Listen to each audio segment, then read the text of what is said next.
Yeah, so Nathan, Whitby Town booking a place in the next round of the FA Trophy, and after recent dip in form, so the main thing is just to get back to winning ways on that one. Yeah, it's a cup game, it's a one-off game, it had to be decided today.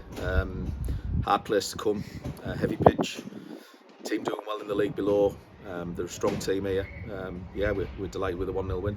Just looking across the first half, especially, obviously Whitby had a good chance early on from Marcus Giles, who hit it straight at the keeper end, but Jacob Hazel getting his goal just on the stroke of half time, and I suppose really, much as Whitby had those chances, you've got to make sure you take one, and it was really well taken goal from Jacob there. It's a great goal by Hayes, great goal, it was a great play by Liam, dropping in the hole. We wanted him to do more of that in the first half, but he showed his quality, what he can do, and Hayes has done what he's been doing all season. He's scoring goals, so great time to score.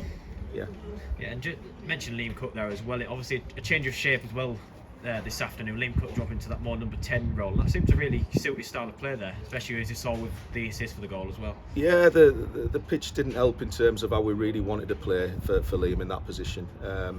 But the change in shape was based around the personnel that are available. We've got quite a few injuries. We had a kind of a formation stroke team on Thursday in training. That changed on Friday when another two lads went down with niggles. So we're just getting through games, but the system worked today. I've got to say that, especially in the first half and second half. We were hanging on a little bit against 10 men, but that was always going to be the case. They're always going to throw the kitchen sink at it. Yeah, and just look at that red card. Obviously, Priestley Griffiths coming worse off in that challenge. How's he doing after that one? He's struggling. It's not a nice one for him. It's just on his kind of ankle bone, if you like. As far as the challenge goes, the ref's made a decision. They might feel hard done by it's one of them. Sometimes you get them, sometimes you don't, and that decision went our way today. Yeah, and just looking across the second half, you've already mentioned that Shildon perhaps not really threatening any shots on goal as such, but they're getting into those advanced areas. But on the counter-attack, it looked as if Whitby could have worked them better. They could have really been dangerous there. Just a couple of heavy passes in it. No, I agree. Like I say, Shildon are a good team. We kind of, without being disrespectful, first 30-35 minutes, we put them in the place. We really had a stranglehold of the game. The 10 men, for whatever reason, hasn't really suited us. They've pushed on the heavy pitch, fatigue, everything else that goes with it. We've seen the game out well in the end.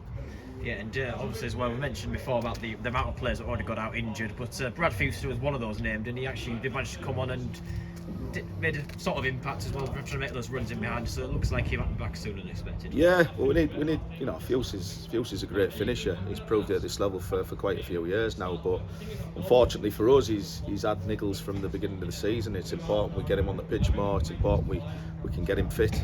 But no, we need him back, and it's one of those. We're another 1 or 2 down today, so it's going to be a struggle the next couple of weeks, I think.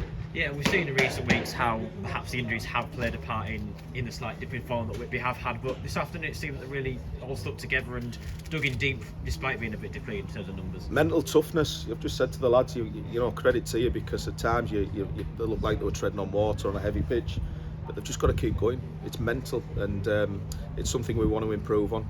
And the pitches, obviously, as we go into the autumn and winter period, they're only going to get heavier.